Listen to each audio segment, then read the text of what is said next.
Download aplikasi Bekal Islam dan kunjungi web bekalislam.com. Bismillahirrahmanirrahim. Assalamualaikum warahmatullahi wabarakatuh. Alhamdulillah, salatu wassalamu ala rasulillah wa ala alihi wa sahbihi wa ala.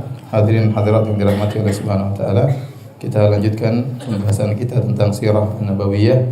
Di antaranya tentang dakwah Nabi sallallahu alaihi wasallam di Darul Arqam, yaitu rumahnya Al-Arqam bin Abil Arqam Al-Makhzumi radhiyallahu ta'ala anhu. Nabi sallallahu alaihi wasallam tetap meskipun para sahabat diintimidasi, disiksa, sebagian dibunuh, namun Nabi sallallahu alaihi wasallam tetap berdakwah.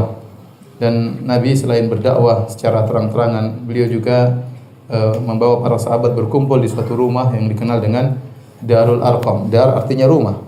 Disebut dengan Darul Arqam karena rumah itu adalah milik Al-Arqam bin Abil Arqam Al-Makhzumi. Tatkala itu para sahabat di rumah Darul Arqam sekitar 60 orang. Dan rumah tersebut ya posisinya di Jabal Safa. Di Jabal Safa dekat dengan Masjidil Haram, dekat dengan Ka'bah. Akan tapi pintu masuknya dari belakang, sehingga para sahabat kalau masuk dari belakang, orang-orang kafir Quraisy tidak melihat kedatangan mereka masuk dalam rumah tersebut. Ini strategi Nabi sallallahu alaihi wasallam karena Al-Arqam bin Abil Arqam ya masih sangat muda, usia beliau sekitar 16 tahun tatkala itu ya.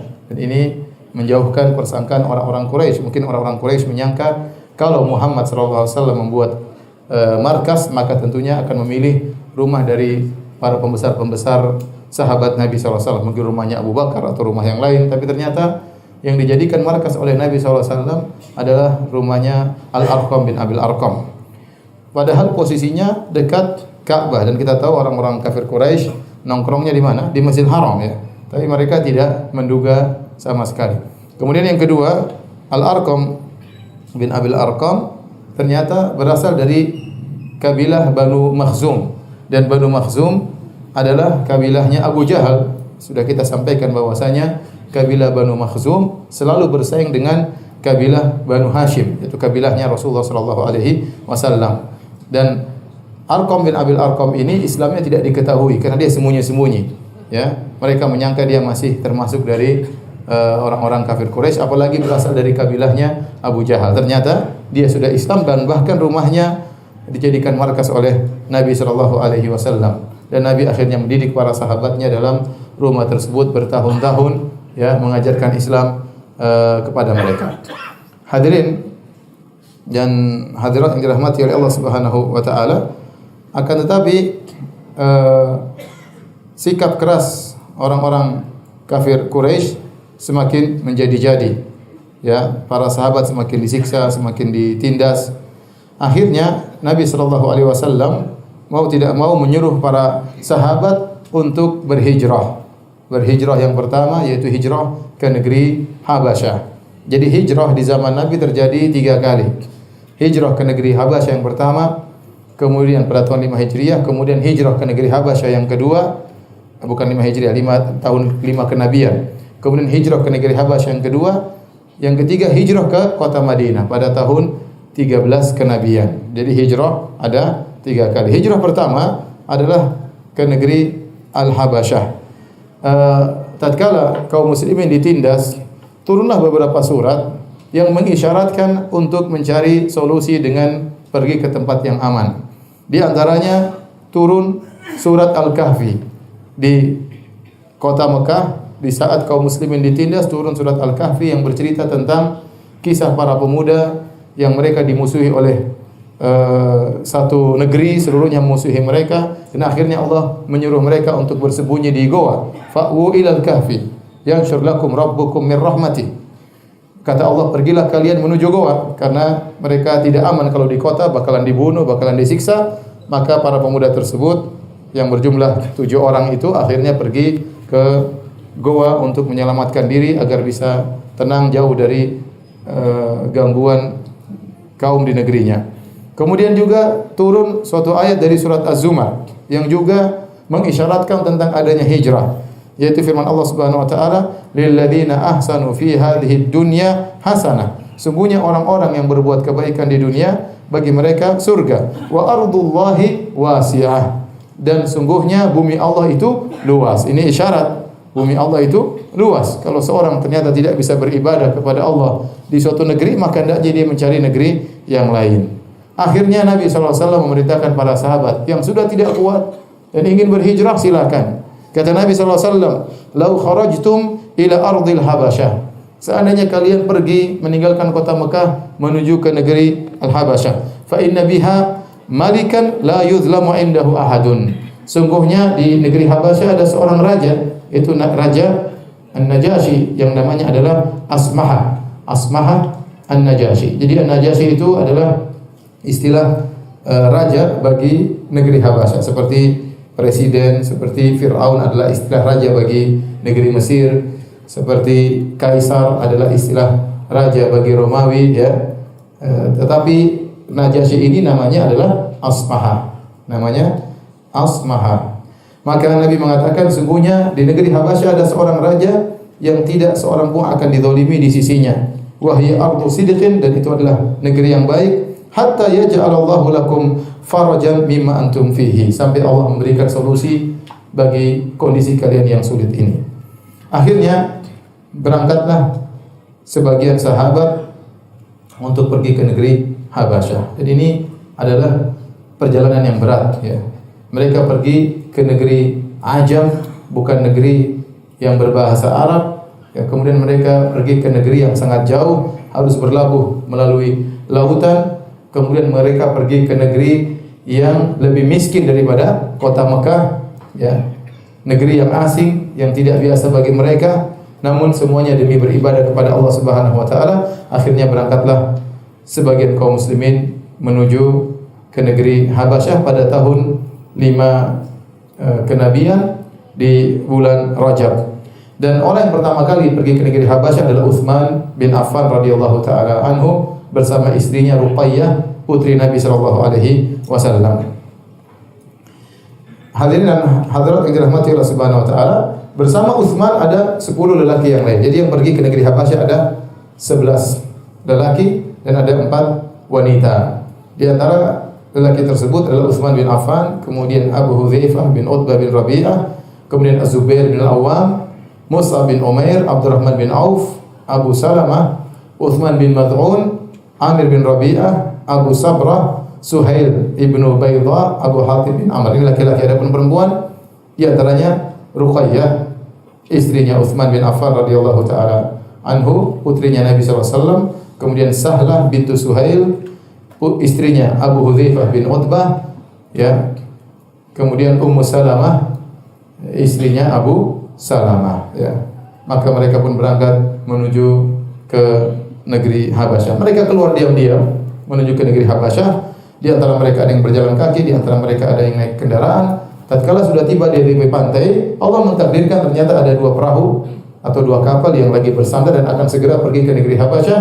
Maka mereka segera naik kapal tersebut. Begitu mereka naik sudah berlabuh berjalan, tahu-tahu orang-orang Quraisy mengejar mereka tapi sudah terlambat. Akhirnya sampailah mereka ke negeri Habasyah dalam kondisi aman dan tentram. Dan mereka tinggal berbulan-bulan ke negeri Habasyah. Namun akhirnya mereka balik lagi ke Mekah. Kenapa mereka balik lagi ke Mekah?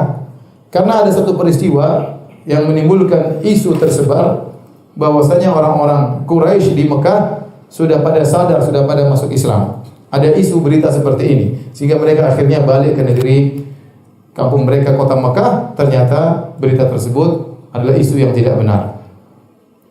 Adapun kenapa bisa timbul isu ini, diriwayatkan oleh Imam Al-Bukhari dan Imam Muslim dari Ibnu Mas'ud radhiyallahu taala anhu, beliau berkata, "Awwala suratin unzilat fiha sajdatun wan najm." Ya, qala fasajara Rasulullah sallallahu alaihi wasallam wa sajada man khalfahu illa rajulan ra'aitu akhadha kaffan min turabin fasajada alaihi. Di antara surat yang pertama kali turun di antaranya di kota Mekah adalah yang ada sajdahnya adalah surat An-Najm. Ini surat pertama yang ada sajdahnya adalah surat An-Najm. Maka Rasulullah SAW baca surat An-Najm sampai akhir ayat, ya. Di akhir ayat Allah memerintahkan untuk sujud. Maka Nabi pun sujud. Waktu Nabi sujud, para sahabat di belakang Nabi juga ikut sujud. Ini baru pertama surah turun ada ayat sajadahnya. Maka orang-orang yang lagi di situ juga ikut-ikutan sujud, termasuk orang-orang Quraisy. Mereka ikutan sujud. Kecuali ada seorang lelaki, aku melihatnya mengambil segenggam pasir, tanah, kemudian dia sujud di atas tanah tersebut. Fara'aitu ba'da dzalika qutila kafiran. Dan saya lihat lelaki tersebut ternyata tewas dalam kondisi kafir. Lelaki tersebut adalah Umayyah bin Khalaf, yaitu majikannya Bilal yang menyiksa Bilal. Dalam riwayat yang lain, ya dengan sanad yang sahih dalam Musnad Imam Ahmad dan juga Mustadrak Al-Hakim dari Al-Mutallab ibni Abi Wada'ah, dia berkata, "Ra'aitu Rasulullah sallallahu alaihi wasallam sajada fin najm." Aku melihat Nabi di Mekah, Rasulullah sallallahu tatkala baca surat An-Najm, Rasulullah sallallahu sujud. Wa sajada nasu ma'ahu. Dan orang-orang ikut sujud waktu itu, termasuk orang kafir Quraisy. Walam asjud ma'ahum, dan saya tidak sujud. Waktu itu masih musyrik. Fala ada sujuda fiha abadan. Ya, setelah dia masuk Islam, selalu dia sujud kalau mendengar surat As-Sajdah. Ya. Kenapa mereka sujud? Disebutkan oleh para ulama karena mereka terkagum-kagum dengan surat An-Najm. Biasanya mereka tidak mau mendengar Al-Qur'an dengan baik. Pokoknya kalau lagi dibaca Al-Qur'an, maka mereka tidak mau dengar. Bahkan mereka berkata, la tasma'u li hadzal Qur'an walghaw fihi la'allakum taghlibun. Jangan dengar Al-Qur'an, jangan dengar Al-Qur'an. Bikin kegaduhan supaya kalian tidak mendengar Al-Qur'an. Namun qadarullah waktu itu Nabi baca surat An-Najm dari awal sampai akhir lengkap, dan mereka lagi di situ, lagi di Masjidil Haram, karena tempat nongkrong mereka di mana? Di Masjidil Haram. Waktu Nabi lagi salat kemudian baca Al-Qur'an, atau Nabi sedang baca surat An-Najm, Nabi baca dari awal sampai akhir. Wan najmi idza hawa ma dhalla sahibukum wa ma ghawa. Dan itu ayat-ayat yang sangat indah. Dan orang kafir Quraisy mereka ahli bahasa. Mereka tahu betul bagaimana balaghahnya Al-Qur'an, bagaimana indahnya Al-Qur'an. Disebutkan oleh sebagian para ulama, ini baru pertama mereka mendengarkan surat secara sempurna dari awal sampai akhir, dan mereka tercengang mereka mendengar surat tersebut. Sampai firman Allah Subhanahu wa taala, ya, wal mu'tafikata ahwa. Dan kaum Lut yang telah, ya, faghasyaha ma ghasya, yang Allah hancurkan mereka. Fa bi ayyi ala rabbika tatamara. Nikmat apa Allah apa yang kalian perdebatkan? Hadza nadhirum minan nudhuril ula. Sesungguhnya adalah peringatan. Ya, azifatil azifah, telah dekat hari kiamat. Laisa laha min dunillahi kashifah. Tidak ada yang bisa mengungkapkan hari kiamat kecuali Allah. Afa min hadzal hadithi ta'jabun. Apa kalian, ya, takjub dengan Al-Qur'an, ya, mengejek dan yang lainnya, wa tadhakuna wa la tabghun, dan kalian tertawa, kalian tidak menangis dengan Al-Qur'an, wa antum samidun, dan kalian cuek dengan Al-Qur'an. Fasjudu lillahi wa'budu, dan sujudlah kepada Allah dan beribadahlah kepada Allah. Akhir ayat langsung Nabi sujud. Mereka tercengang, ikut-ikutan apa? Sujud. Inilah kemudian isu tersebar, orang-orang Quraisy sujud, mereka terpukau dengan Al-Qur'an, tidak sadar mereka ikutan sujud bersama Nabi. Akhirnya isu ini tersebar sampai ke negeri Habasyah bahwasanya Abu Jahal sudah sadar. Abu Jahal, abu-abu yang lain sudah sadar. Ternyata mereka belum sadar, ya. Mereka hanya tercengang dan ikut-ikutan apa? Ikut-ikutan sujud. Akhirnya, ya, waktu mendengar isu bahwasanya orang-orang kafir Quraisy sudah sujud, karena itu kejadian heboh, ya. Abu Jahal dan kawan-kawannya ikut apa? Sujud. Maka sampailah kabar tersebut ke kaum muslimin yang ada di negeri Habasyah. Kemudian mereka berkata, asyairuna ahabbu ilaina. Kita lebih senang untuk kembali ke kerabat kita. Akhirnya mereka pun meninggalkan negeri Habasyah untuk balik ke kota Mekah, ya. Tatkala mereka sampai di kota Mekah, ternyata kondisi tidak berubah, bahkan lebih parah. Ternyata Abu Jahal masih belum berubah. Hadirin dan hadirat yang dirahmati oleh Allah Subhanahu wa taala. Orang-orang Quraisy sudah berusaha dengan berbagai macam model untuk menghalangi dakwah Nabi sallallahu alaihi wasallam. Dengan berbagai macam cara telah mereka lakukan, dengan penyiksaan fisik, dengan gangguan mental, dengan tuduhan yang tidak, dengan berbagai macam model, tetapi Nabi terus tegar dalam berdakwah. Akhirnya mereka punya ide lain, ya. Ya, mereka ingin mengajak berunding dengan Abu Talib, ya. Karena semua metode yang mereka gunakan tidak menghentikan dakwah Nabi sallallahu alaihi wasallam. Maka mereka di antara halangan terbesar mereka untuk menghalangi dakwah Nabi karena keberadaan paman Nabi Abu Talib. Abu Talib musyrik dan dia dihormati oleh orang-orang kafir Quraisy karena dia adalah Abu Talib bin Abdul Muttalib. Bapaknya Abdul Muttalib adalah penguasa kota Mekah dan Abu Talib termasuk paman Nabi yang tertua, ya. Maka dia sudah berusia, kemudian orang tua di kota Mekah sehingga mereka menghormati Abu Talib. Seandainya dia masuk Islam, maka tidak ada yang menghormati Abu Talib. Tapi Allah mentakdirkan dia dalam kondisi musyrik. Di antara penghalang mereka untuk menghalangi dakwah Nabi adalah adanya Abu Talib. Akhirnya mereka pun pergi, orang-orang Quraisy menuju Abu Talib. Kemudian mereka berkata, "Wahai Abu Talib, inna laka sinnan wa syarafan wa manzilatan fina." Engkau adalah orang tua di antara kami. Engkau orang yang mulia, engkau punya kedudukan di hati kami. Wa inna ibna akhika yu'dhina fi nadina wa fi majlisina. Dan ponakanmu, siapa? Muhammad sallallahu alaihi wasallam, mengganggu kami. Tempat perkumpulan kami diganggu, lagi kami nongkrong-nongkrong diganggu, ya. Karena mereka nongkrong datang Nabi, tinggalkanlah sembahan kepada berhala. Jadi mereka kemana-mana diganggu oleh Nabi sallallahu alaihi wasallam. Kemudian kata mereka, wa inna qad istanhaynaka min ibni akhika falam tanhahu anna. Kami sudah memintamu untuk melarang ponakanmu untuk berdakwah, tetapi kau tidak melarangnya. Wa inna wallahi la nasbiru ala hadha min syatmi abaina. Wahai Abu Talib, kami tidak bakalan sabar ponakanmu mencaci maki nenek moyang kami. Wa tasfi ahlamina, membodoh-bodohkan orang-orang besar pembesar di antara kami. Wa aibi alihatina, dan ponakanmu mencela Tuhan-Tuhan kami. Kurang apa lagi kan? Nenek moyang dicela, pembesar-pembesar Quraisy dicela, Tuhan-Tuhannya juga dicela. Hatta takuffahu anna, sampai kau hentikan dia tidak mengganggu kami lagi. Au nunazilahu wa iyyaka fi dzalika, atau kami akan samakan engkau dengan ponakanmu. Hatta yahlika ahadul fariqain, kemudian kita akan berperang. Kita lihat siapa yang akan binasa di antara dua kelompok ini. Hal ini menjadi perkara besar bagi Abu Talib, ya. Susah bagi dia meninggalkan kaumnya, apalagi memusuhi kaumnya. Ya, sementara dia belum mau masuk Islam, ya. Dan dia juga tidak ingin meninggalkan ponakannya. Bagaimana dia meninggalkan ponakan yang sangat dia cintai?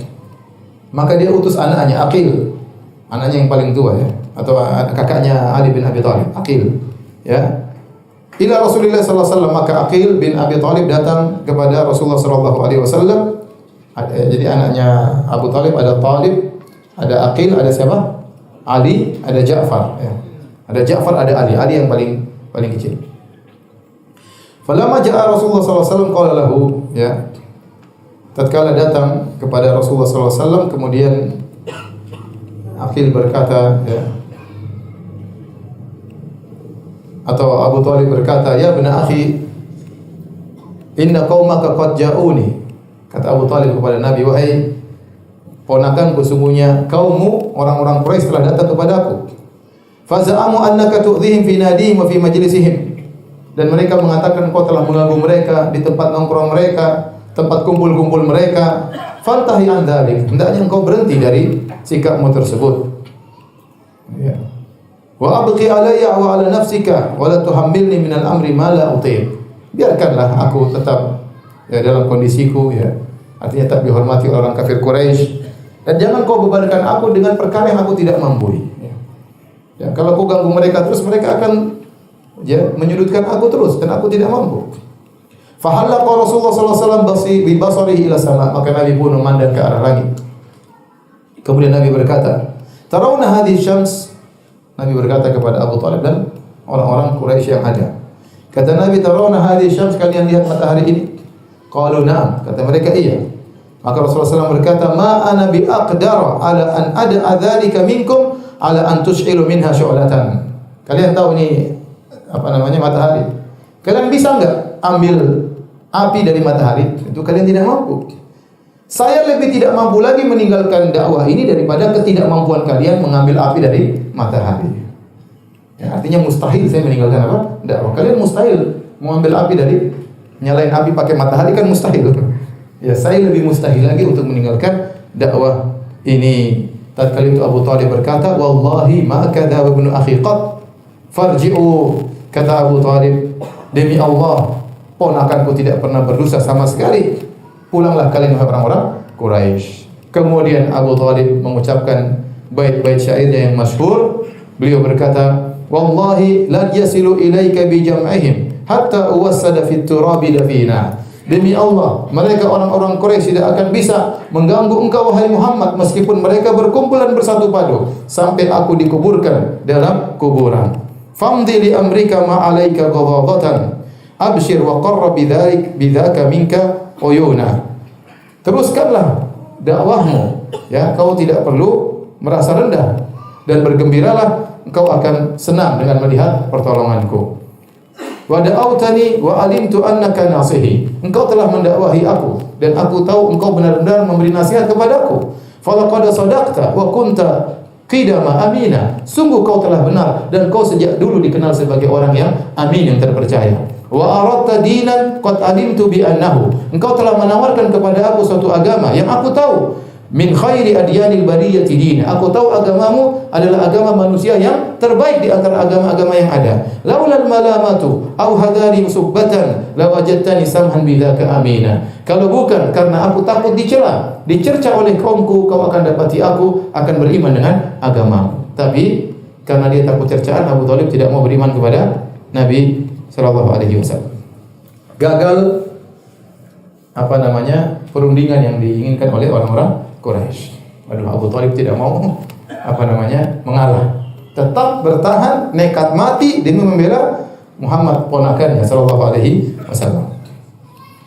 Rasulullah SAW terus melanjutkan dakwahnya. Dan Abu Thalib tidak mau meninggalkan ponakannya. Akhirnya orang-orang Quraisy tidak habis pikir, mereka punya ide kedua.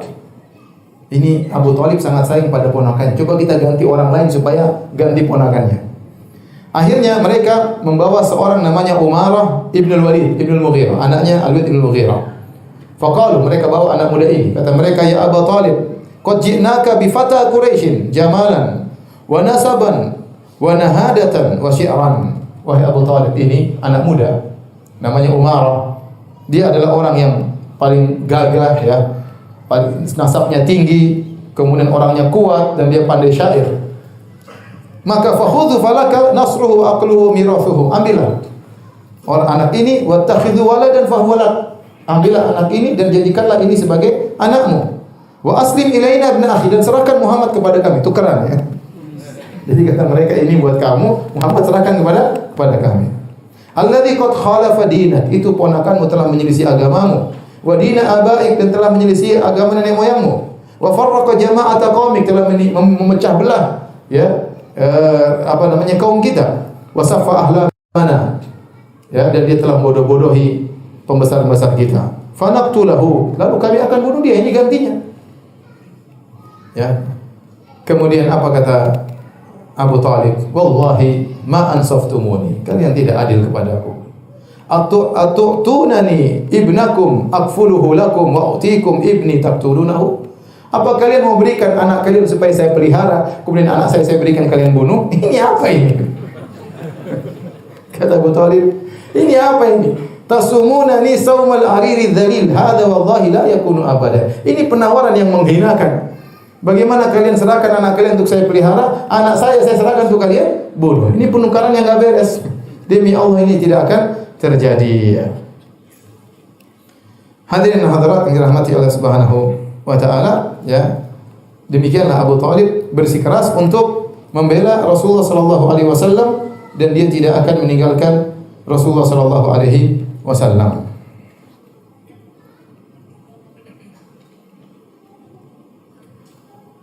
Baik. Kita lanjutkan pada kisah berikutnya tentang kisah Islamnya Hamzah bin Abdul Muttalib. Islamnya Hamzah bin Abdul Muttalib. Kita tahu bahwasanya Hamzah bin Abdul Muttalib adalah pamannya Nabi, ya, tapi dari ibu yang berbeda. Ya.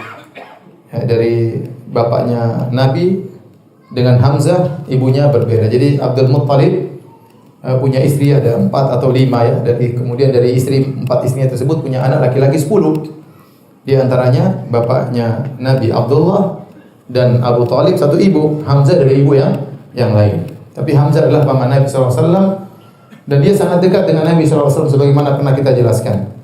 Bahwasanya Hamzah adalah saudara sepersusuan Nabi SAW. Ini yang pertama. Yang kedua, umurnya dekat dengan Nabi SAW. Yaitu umurnya lebih tua dari Nabi 2 tahun atau 4 tahun. Ya, sehingga Hamzah sangat dekat dengan Nabi SAW.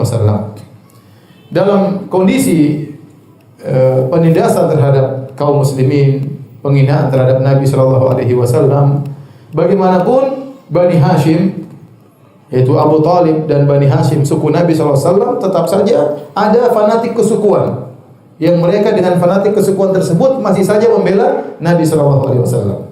Masih banyak Bani Hashim yang bela Nabi SAW, kecuali Abu Lahab, paman Nabi, yang dia sangat benci kepada Rasulullah SAW. Tapi Bani Hashim yang lain, mereka tidak memusuhi Nabi SAW dengan permusuhan yang kuat. Bahkan sebagian mereka membela. Kenapa? Karena Muhammad adalah dari kabilah mereka.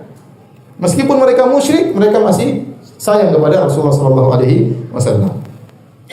Di antaranya Hamzah. Hamzah akhirnya masuk Islam.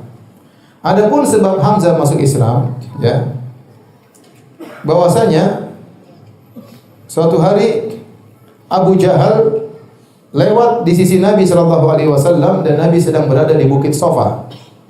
Maka kemudian Abu Jahal mencaci maki Rasulullah SAW.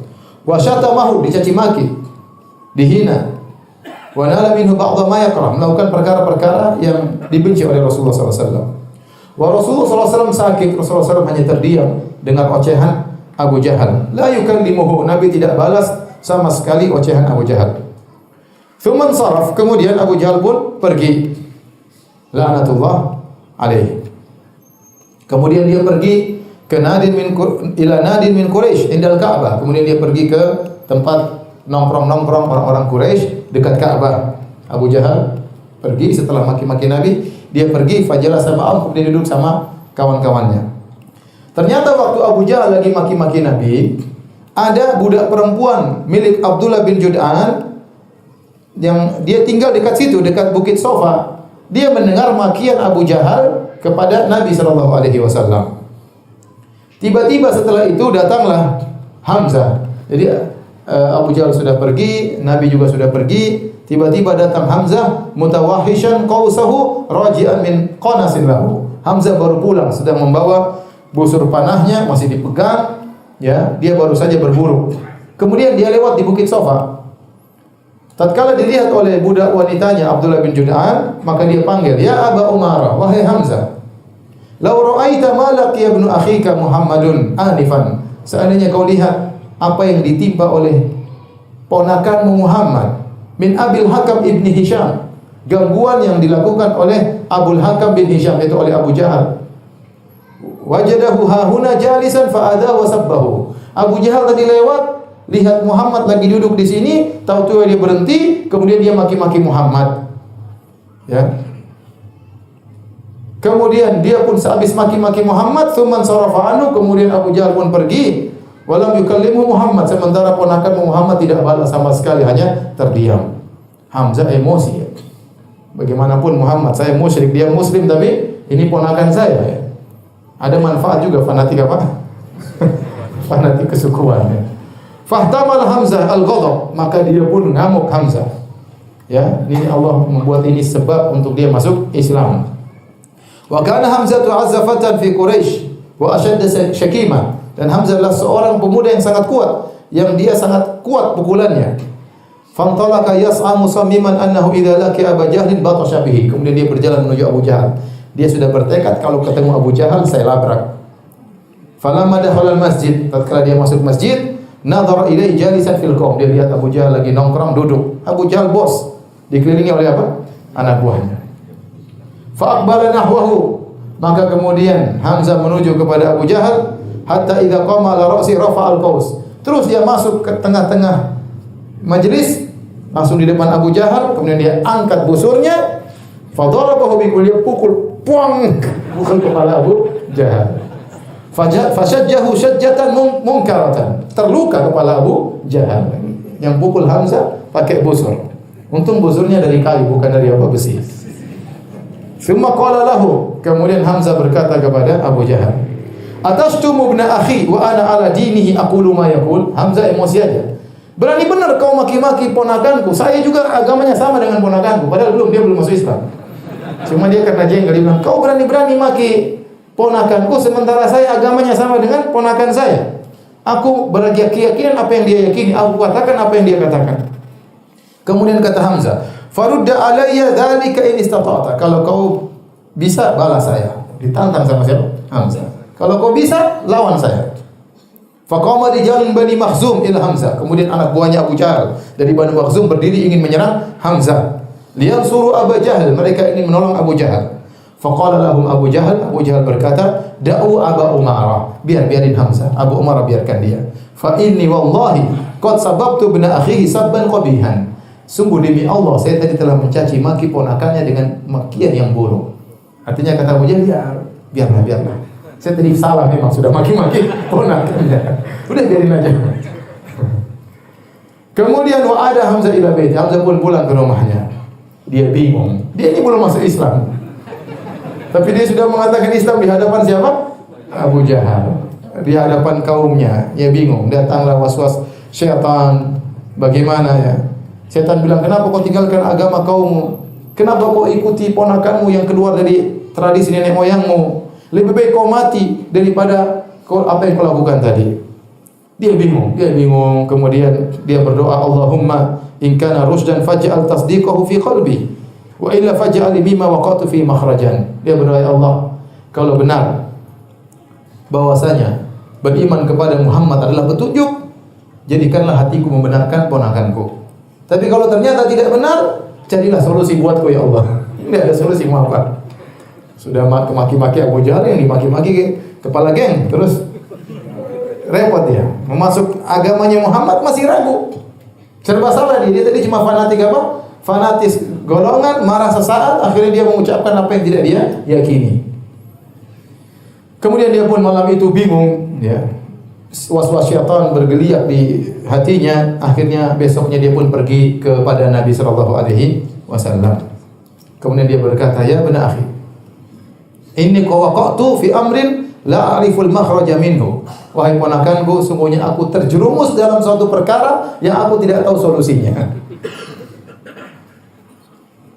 Wa iqamatu mithli ala ma la adri arusdun huwa am ghayyun syadidun. Saya tidak tahu apa yang terjadi pada diriku. Apakah aku mendapatkan petunjuk atau aku dalam kesesatan yang parah.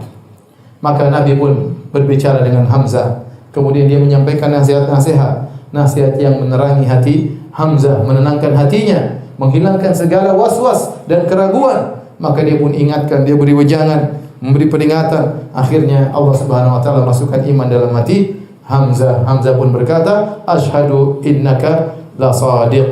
Sungguh aku percaya, aku bersaksi bahwasanya engkau di atas kebenaran. Maka Rasulullah SAW pun gembira dengan masuk Islamnya pamannya yaitu Hamzah dengan kegembiraan yang sangat luar biasa. Dan akhirnya orang-orang Quraisy tahu kalau Hamzah sudah masuk Islam, berarti Hamzah akan bela Rasulullah SAW. Tambah repot ya.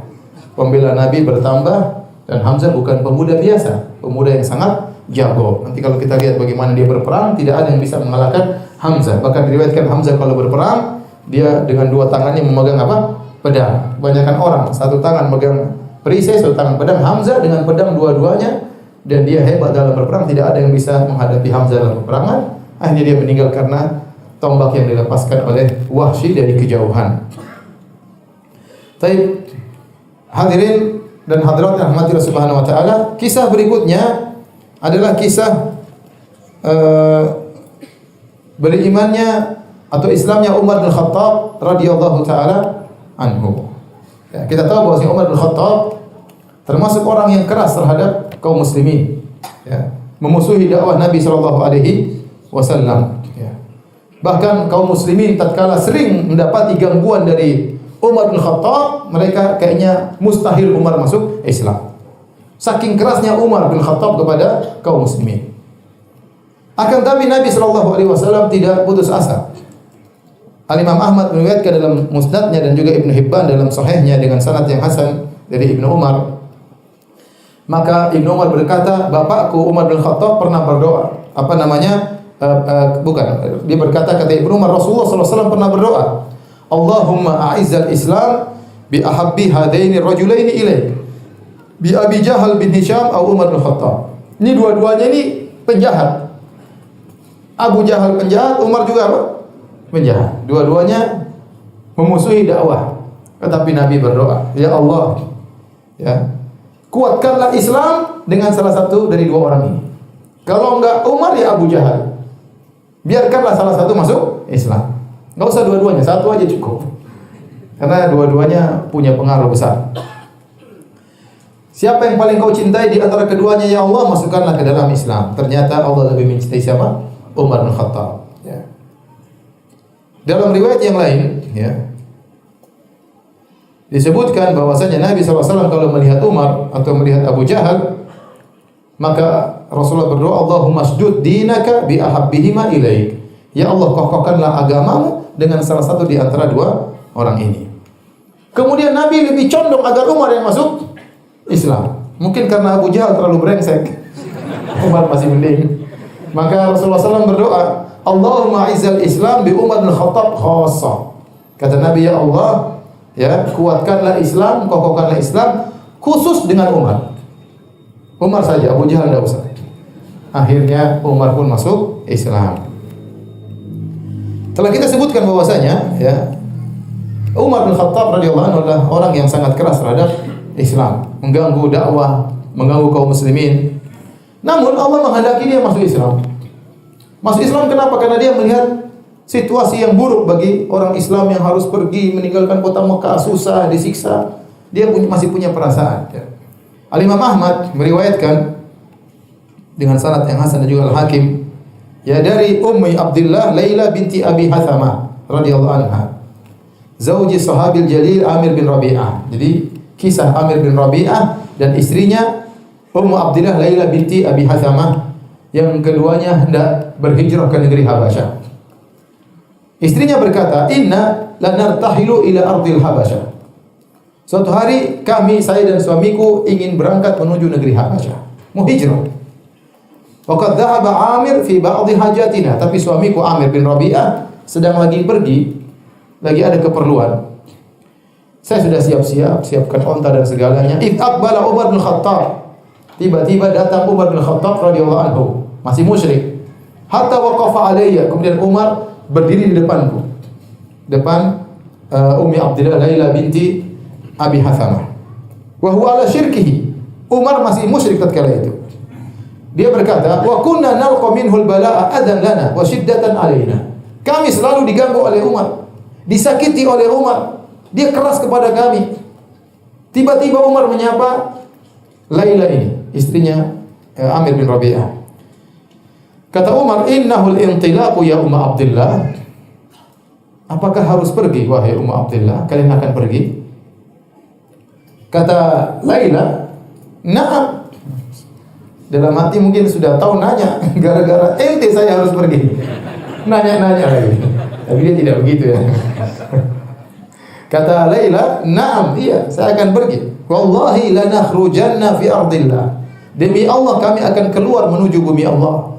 Adaitumuna, gara-gara kalian yang telah mengganggu kami, telah menyiksa kami. Wa qahartumuna, kalian telah memaksa kami. Kami akan pergi ke negeri Allah. Hatta yaj'alallahu lana makhraja. Sampai Allah berikan solusi bagi kami. Mereka ingin berhijrah ke negeri Habasyah. Tiba-tiba Umar yang masih musyrik berkata, "Sahibakumullah, semoga kalian ditemani oleh Allah." Aneh. Ya, tahu-tahu mereka ingin pergi, Umar doain, semoga kalian ditemani oleh siapa? Allah Subhanahu wa taala. Qalat Ummu Abdillah, Laila Ummu Abdillah komentar, "Wa ra'aitu lahu riqqatan lam akun araha." Saya tiba-tiba melihat kelembutan Umar yang saya tidak pernah lihat sebelumnya. Selalu kasar, selalu garang, selalu ganas. Kali ini tiba-tiba kok lembut. Tsumman sarafa, tiba-tiba Umar pergi. Wa qad ahzanahu fima ra'a khurujuna. Ya. Ternyata kami harus meninggalkan kota Makkah itu membuat dia sedih. Nampak wajahnya sedih Umar dan ini tidak biasa. Faja'a Amir zaujuha, kemudian tidak lama kemudian datang suaminya Amir bin Rabi'ah. Faqultu lahu, istrinya berkata, "Ya Aba Abdullah, wahai suamiku, lau ra'aita Umar anifan wa riqqatahu wa husnahu alaina." Seandainya tadi kau ada, kau lihat Umar tadi, kasihan sama kita. Dia lembut, tidak seperti biasanya. Dipujilah Umar. Kata suaminya, "Atau mi'ti fi islami, wahai istriku, kau ingin Umar masuk Islam?" Kata istrinya, "Iya." Kata suaminya, "La yuslimul ladzi ra'aiti hatta yuslima Umarul Khattab." Itu orang tadi yang kau lihat, si Umar tidak bakalan masuk Islam sampai himarnya masuk Islam. Kata siapa? Kata suaminya. Karena mereka tahu Umar sangat kasar, sangat garang. Orang begini bagaimana masuk Islam? Dia tidak akan masuk Islam sampai himarnya masuk Islam. Kata istrinya, "Qala Amirun dzalika ya'san lima kana yara min ghilzatihi wa qaswati ala Islam." Suamiku ngomong demikian karena suamiku putus asa karena melihat bagaimana kasarnya Umar dan kerasnya Umar terhadap kaum muslimin.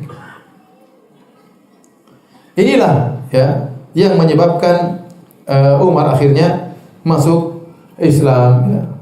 Di antara sebabnya karena dia melihat sebagian kaum muslimin akhirnya terpaksa keluar meninggalkan kota Mekah karena diintimidasi dan siksa oleh orang-orang kafir Quraisy. Ya, adapun kisah bahwasanya Umar akhirnya bertemu dengan adik perempuannya kemudian dia pukul, ini semua kisah yang dhaif, yang sering diceritakan. Kisahnya apa? Dhaif, maka tidak bisa dijadikan hujjah. Ya. Hadirin dan hadirat yang dirahmati Allah Subhanahu wa taala,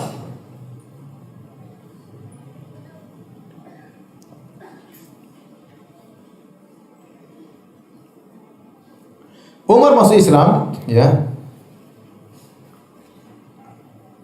Ada perbedaan pendapat di kalangan para ulama kapan Umar masuk Islam. Ada yang mengatakan tahun ke-6 kenabian, ada yang mengatakan tahun yang lain, ya.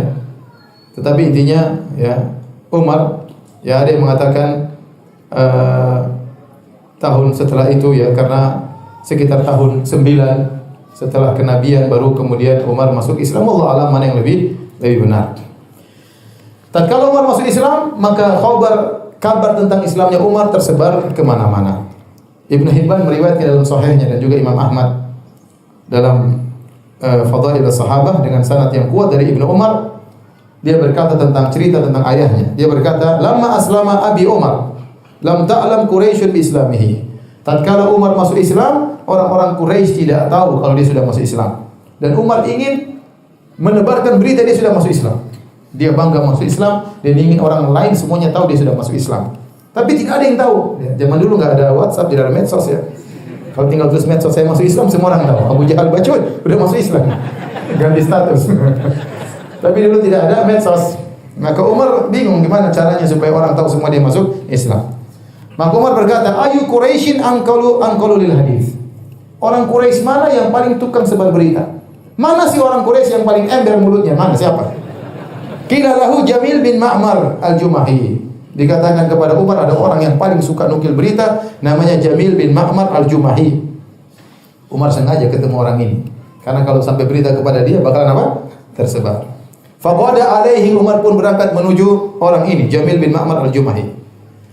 Kata Ibnu Umar, putranya Umar, faqadautu atba'u atharahu. Saya pun ikut bapak aku kemana dia pergi. Anzuru madza yaf'al. Aku ingin lihat apa yang dia lakukan. Wa ana gulam, dan aku masih kecil. Aqilu kullama ra'ait, dan aku bisa tahu apa yang aku lihat. Fa atahu. Kemudian Umar pun datang kepada laki-laki ini. Kemudian Umar berkata, "Ama alimta ya Jamil anni qad aslamtu?" Wahai Jamil, apakah kau tidak tahu saya sudah masuk Islam? Wa dakhaltu fi dini Muhammadin. Umar provokasi ini. Dan saya sudah masuk dalam agamanya Muhammad. Qala fa wallahi ma raja'u hatta qama yajur ridaahu. Ini si Jamil tidak sempat jawab. Begitu tahu Umar masuk Islam, dia langsung kabur pergi. Cepat-cepatan sampai ridanya tergeret di tanah. Dan Umar ikut. Wa atba'ahu Umar ikut. Aku pun ikut, kata Ibnu Umar, ikut bapakku. Hatta idza qama ala babil masjid. Akhirnya si Jamil ini sampai di depan pintu Masjidil Haram. Fasaraha bi a'la sautihi. Kemudian dia berteriak dengan suaranya yang paling ember, "Ya ma'syara Quraisy, wahai orang-orang Quraisy sekalian." Wa hum fi andiyatihim haulal Ka'bah. Mereka sedang nongkrong di pinggiran Ka'bah. Biasa, Abu Jahal CS lagi nongkrong di mana? Abu Jahal di Ka'bah. Dia berkata, "Ala inna Umar bin Khattab qad saba." Ketahuilah Umar bin Khattab telah keluar dari tradisi nenek moyangnya. Kemudian Umar di belakang nyeloteh. Umar mengatakan menimpali, "Kadzab, dusta orang ini." Kata Umar, dusta orang ini. Dia bilang saya keluar dari tradisi nenek moyang saya, soba, dusta orang ini. Walakin qad aslamtu asyhadu an la ilaha illallah wa anna Muhammadan abduhu wa rasuluh. Ini orang dusta, tetapi saya sudah masuk Islam dan saya bersaksi bahwasanya tidak ada yang berhak disembah kecuali Allah dan Muhammad adalah hamba Allah dan rasulnya. Heboh orang. Fasaru ilaihi. Orang-orang kemudian datang menuju kepada Umar. Kemudian Umar berkelahi dengan mereka, mereka berkelahi dengan Umar. Dan Umar tidak peduli, Umar sangat kuat.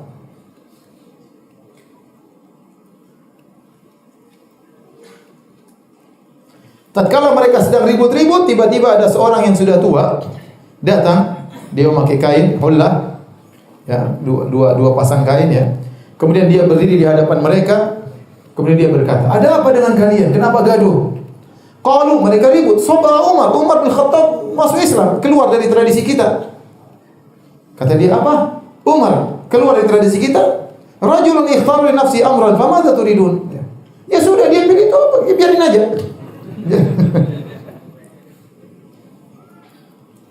Khallu 'anil rajul, biarin dia. Fataraku, akhirnya mereka pun meninggalkan Umar.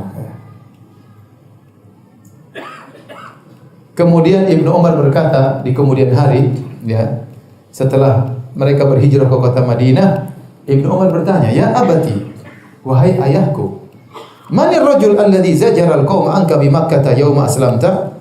Siapa sih orang yang membentak orang-orang Quraisy tatkala kau masuk Islam, sementara mereka wahum yuqatiluna, mereka sedang memukulimu? Kata Umar, "Dzaka Al-As bin Wa'il As-Sahmi." Orang tersebut namanya Al-As bin Wa'il As-Sahmi, itu bapaknya Amr bin Al-As, bapaknya Amr bin Al-As radhiyallahu taala anhu. Maka setelah Umar masuk Islam, maka kuatlah kaum muslimin. Mereka pun berani untuk sholat di Ka'bah. Mereka berani untuk tawaf di Ka'bah. Sebelumnya mereka tidak berani tawaf di Ka'bah. Paling Nabi SAW. Adapun yang lainnya enggak berani. Ibadah di rumah, sembunyi-sembunyi. Enggak ada yang berani pergi Ka'bah kemudian tawaf. Waktu Umar sudah masuk Islam, mereka berani. Kenapa? Ada Umar yang jaga. Siapa yang melarang berkelahi dengan Umar? Al-Imam Al-Bukhari meriwayatkan dalam sahih dari Ibnu Mas'ud radhiyallahu anhu berkata, "Ma zilna a'izzatan mundu aslama Umar bin Khattab." Kami terus dalam kondisi jaya semenjak Umar masuk Islam. Kemudian Ibnu Mas'ud juga berkata dalam riwayat yang lain, "Kana Islamu Umar fathan wa hijratuhu nasran." Sungguhnya Islamnya Umar merupakan kemenangan. Wa hijrahnya Umar merupakan pertolongan. Wa imaratuhu rahmah, dan pemerintahan Umar, kekuasaan Umar adalah rahmat. Wallahi mastata'na an nusalli haulal bait zahirina hatta aslama Umar. Demi Allah, kami dahulu tidak bisa salat di sekitar Ka'bah sampai terang-terangan sampai Umar masuk Islam. Demikian para hadirin dan hadirat Allah Subhanahu wa taala. Insyaallah kita lanjutkan pada kesempatan berikutnya. Nanti pada Isya kalau ada yang bertanya, saya persilakan. Wallahu taala alam bisawab.